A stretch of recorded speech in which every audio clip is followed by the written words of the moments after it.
Episode 17.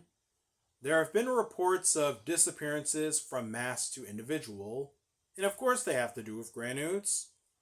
The individual disappearances are due to a monster of the week, while the mass disappearances have to do with Rage 9. Nivelle approaches him to offer him the Vratsum gear, and Rage 9 makes himself known as Kamen Rider Vram. Before getting into his suit, let's mention his human form, because this actor is Kirame Silver. It's nice to see him again. It's only been 6 or so years since Cure Major. But now let's get to his suit. This suit is not my particular favorite. It just feels a little lackluster in my opinion. I think what kills it for me is that he looks like he's based off of candy corn, and he's actually based off of pudding cups. But I'm just looking at this suit, and pudding is not the first thought on my mind. Candy corn is. Like, his other form looks more based off of pudding than this. The strawberry jelly form. It actually looks great, too. Pink surprisingly works well with black and silver, but it is phenomenal. And anyway, Vram wrecks Gavv and Valen, kicking their asses like it's the easiest thing in the world. And he really does. There's one scene where he slides on asphalt on his knees. Like, this guy went to Dick's to get those good knee pads. And so, one thing to notice from the fight, I'm talking about episode 18 now, I guess. So, Valen, Gavv, and Vram fight the first time, then another time they fight, and Valen accuses Vram of being a part of the Stomach family, and Vram takes huge offense to that, annihilating Valen. So, episode 19, before he gets a chance to abduct more people, Shoma stops Vram, and they get into a battle. Once they start fighting, Vram depicts that Shoma's a Granoot, and Vram reveals his motivations. Back in the Granoot world, Vram had a little brother named Comer, who got addicted to dark candy, and one day got caught stealing their money to buy more.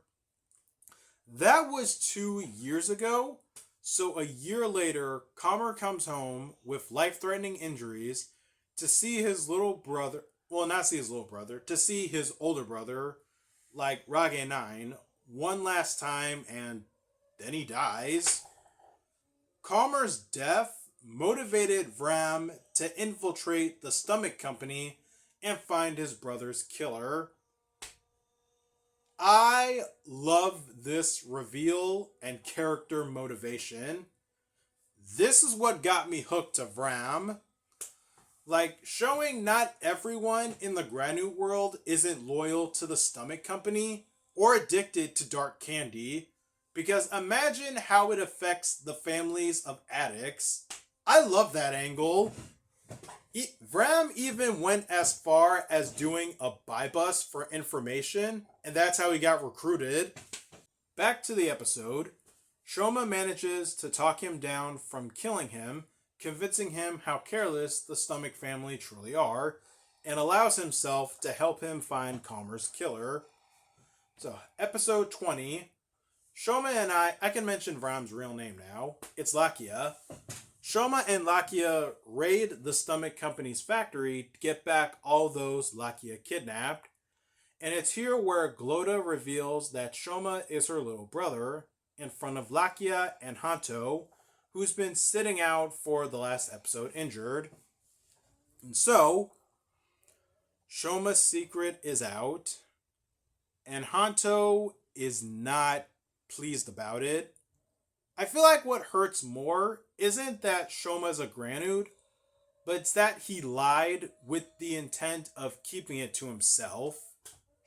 How are you supposed to trust someone if they're not forward with you?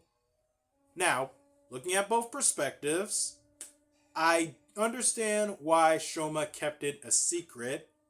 However, Hanto has the right to be upset. I'm not going to say if he had known earlier that it would have changed anything, but we're 20 episodes in, and I'm pretty sure Hanto has an idea of Shoma as a person. Uh, so he can be upset that he was lied to, but does he really feel like he doesn't know him? Like, Lakia is being more sensible about this whole ordeal, but in his defense, they just met and they just did a raid at the Dark Candy Factory, so he's pretty sure Shoma's credentials check out.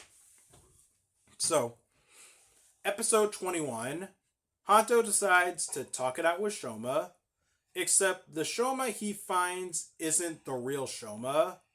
It's a clone of him. This is the one time Hanto doesn't use like common sense. Like, today's drama aside, the clone's Gavv is black and Shoma's Gavv is red. But this is the introduction of a new writer, Kamen Rider Gavv, because this, I believe, is a clone of Shoma, which I'll get into afterwards. But yeah, Kamen Rider Gavv. The base form wise, since spoiler alert, other people do become Gavv, but it's not really worth mentioning, so eh. But yeah, base form Gavv. He looks like a cavity, which was probably the idea, just being a cavity, being so sinister, and I think he's based off of, I don't know, not spicy, but sour candy. That would actually check out because this guy looks sour. Episode 22, Shoma and Hanto make up, and I love that Sachika shuts Hanto down for revealing Shoma's secret to her, because they all know Shoma. She believes he must have had his reasons, so it's none of his business to reveal Shoma's identity. I love that. These people actually talk and sort out their issues. How many series has there been before now where people don't talk it out? Seriously, like, it's just so, this is all it takes. And so, Gavv and Valen have a fight with Gavv and end up defeating him. Or so they thought. Gavv is a mass production of clones, and if one dies, another will just take its place. That's some shit. Yeah. And to end on a bitter note, and start on a bitter note, Shoma remembers as a child what happened to Hanto's mother. Every now and then, Shoma's been having flashes of suppressed memories, and episode 23 is where they come into fruition. As a child, Shoma got lost from his mother around the Stomach Company factory. He came across Hanto's mother, who was abducted and attempting to escape, and thought Shoma was a prisoner too. What comes next is fucked up because this was before they compressed humans. Longo and his agents find them and reveal that Shoma's his little brother. And then they take Hanto's mother and throw her in a batch of acid, killing her to be produced into dark candy. All in front of a young Shoma.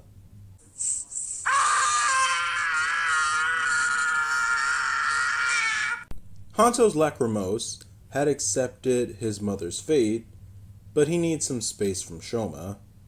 Fair. They've both been through quite a bit lately, and it wouldn't kill anyone to ask for space and time to process. So, episode 24. Shoma's been feeling sick lately, and when Gavv strikes again, Sachika gives him some ice cream to make him feel better. Personally, when I'm sick, I'd like a bowl of hot soup, but I guess Shoma just needed more calcium. So, here we have our mid-season form, Blizzard Sorbet.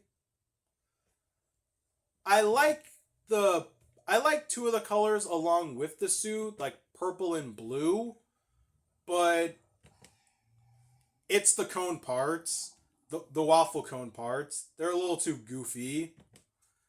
Like, don't get me wrong, he has ice powers now, and that's sweet. And shoot, and he still gets the frosting pen lance. And bro, it's like this is basically an updated version of Cake King. He still gets the frosting pen lance. He can still summon minions because, well, ice cream cake. So yeah. But the suit itself is, I don't know. This is one I can't really get behind. Like, like I said, I like the colors, like the blue and the purple, but it's the waffle cone parts. They kind of kill it for me. But then again, this is an ice cream based form, so you take what you can get. It also has the most ridiculous weakness any rider form could have to date. Like, what do you think that weakness is, viewer? Please, I'm going to give you guys the opportunity right now to tell me. What do you guys think the ice cream form's weakness is? Have you guessed it yet? Here's its weakness. It's that he can't use the form for too long because it's based off of ice cream, and ice cream eventually melts. Like, with how the Gochizo opens up, he can spin it to be like a fan to keep himself cool, but bro, this form eventually melts. Like, what?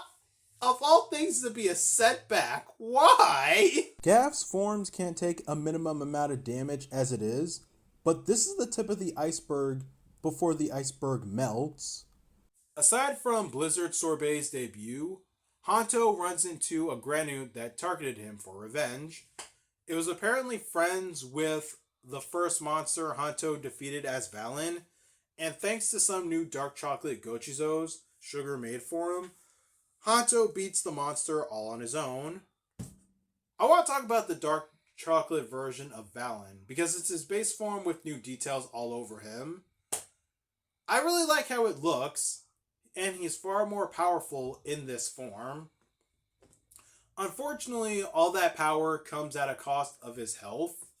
The more he uses the dark chocolate Gochizos, the more it overstimulates the Granute organ inside of him, which in turn translates to stress on the heart. And so, at the end of episode 26, Hanto comes back to Sugar in worse shape and incidentally learns that he created Bitter Gavv. Yeah, a couple episodes back, Sugar nabbed a string of DNA off of Shoma to make the clones. And I didn't mention it earlier because I was waiting for it to be more important and to now get into Sugar's motivations. So, episode 27, Sugar is exposed, and when Shoma confronts him while Hanto's incapacitated, Sugar abducts Shoma to lure Hanto out to show him his new Bake Magnum that he created thanks to his research and testing on Hanto. Sugar decides to reveal in this episode that he is a total bastard, having killed multiple people via his research and manipulated Hanto into coming to him by having his boss killed thanks to Nivelle's connections. It's just, what a jackass. No qualms, no shame, he's just a jackass. And now he's a jackass Kamen Rider Bake. How dare he be based off of chocolate chip cookies?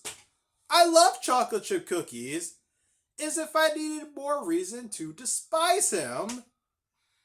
His suit's not bad, it's what you expected, but good God, what a jackass! How dare he be based off of chocolate chip cookies? How dare his Magnum be a twisted version of Hanto's Valen Buster?